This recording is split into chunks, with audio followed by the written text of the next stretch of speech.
There's this device you use literally every single day, but chances are you've never even seen it. Today, we're going to pull back the curtain on the inverter, the hidden and brilliantly clever hero of our modern electrical world. Well, the answer to both of those questions comes down to solving one big problem. See, your car battery and your solar panels, they produce one kind of electricity.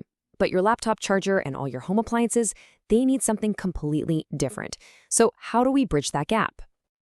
Okay, so you've got two completely different worlds of electricity.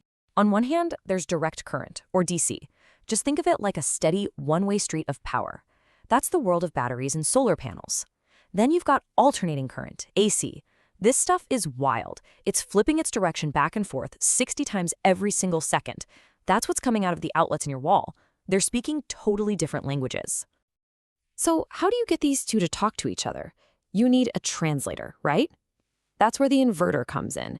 It's this little piece of electrical magic that takes that smooth, steady DC and, well, it chops it up to create AC. But how on earth does it do that? All right, let's pop the hood and see what's going on. You might be surprised to find out that at its core, an inverter is actually super simple. It's all built around a toolkit of just 4 incredibly fast electronic switches. That's the whole toolkit. Okay, so imagine these 4 switches doing this perfectly timed dance. By flipping them in just the right sequence, the inverter can connect whatever it's powering, let's say a motor, to the DC source in a few different ways. If you close switches 1 and 2, boom, you get a positive voltage. Close 3 and 4 instead, and you get a negative voltage. And if you try other combos like 2 and 3, you get nothing, 0. So that's what you have to play with: positive, negative, and 0. That's it. So, with just those 3 building blocks, positive, negative, and 0, engineers have this really fascinating challenge. The big goal here is to create a perfect, smooth, carving AC sine wave. But here's the thing, and this is what's so cool about this problem. The tool just doesn't seem to match the job.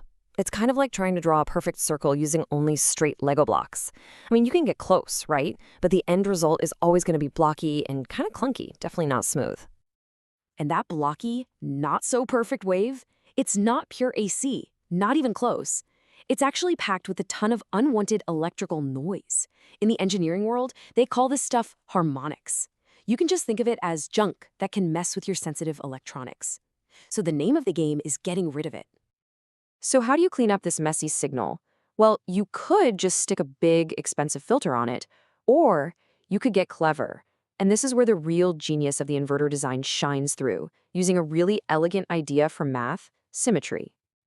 What the engineers do is they design a switching pattern that has this really neat property called half-wave symmetry. It sounds complicated, but all it really means is they make the negative part of that blocky wave a perfect upside-down mirror image of the positive part. And here's where the magic happens. It's almost like a mathematical cheat code. Just by making the waves symmetrical like that, an entire class of noise, all the even-numbered harmonics, so the second, the fourth, the sixth, and on, they just disappear. Poof, they completely cancel themselves out. I mean, look at this.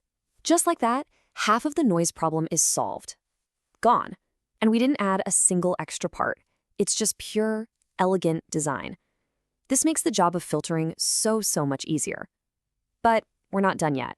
We still have those pesky odd harmonics to deal with. Okay, so this brings us to the final trick up the engineer's sleeve.